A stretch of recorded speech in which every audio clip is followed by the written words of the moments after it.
क्या iron man वास्तव में थॉर का हथौड़ा उठाने के योग्य नहीं है?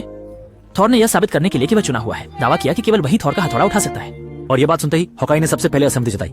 हालांकि शुरुआत में उसने बड़े आत्मविश्वास से कहा कि वह इसे उठाकर असगार्ड पर शासन करेगा, लेकिन अगले ही पल उसे हकीकत ने जोरदार थप्पड़ मारा।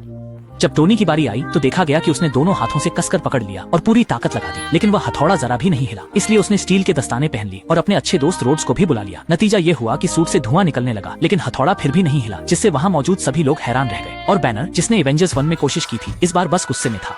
हालांकि जब कैप्टन अमेरिका की बारी आई और उसने हथौड़े को हिलते देखा तो थॉर सच में चौंक गया, लेकिन उसने समझदारी से दिखावा किया कि वह उसे उठा नहीं सकता।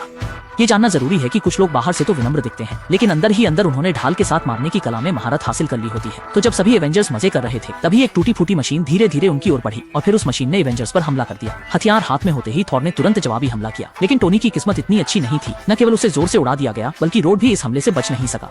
बैनर अभी हरिदानों में बदलने की सोच ही रहे थे कि तभी उन्हें ब्लैक विडो ने पकड़ लिया और उनकी कार्रवाई को रोक दिया। और अल्ट्रॉन ने मौके का फायदा उठाकर मन का राजधन चुरा लिया। यह देखकर डॉक्टर हेलन को रोबोट ने दीवार की ओर धकेल दिया, लेकिन अजीब बात यह है कि अल्ट्रॉन ने एक नजर से उसे रोक लिया।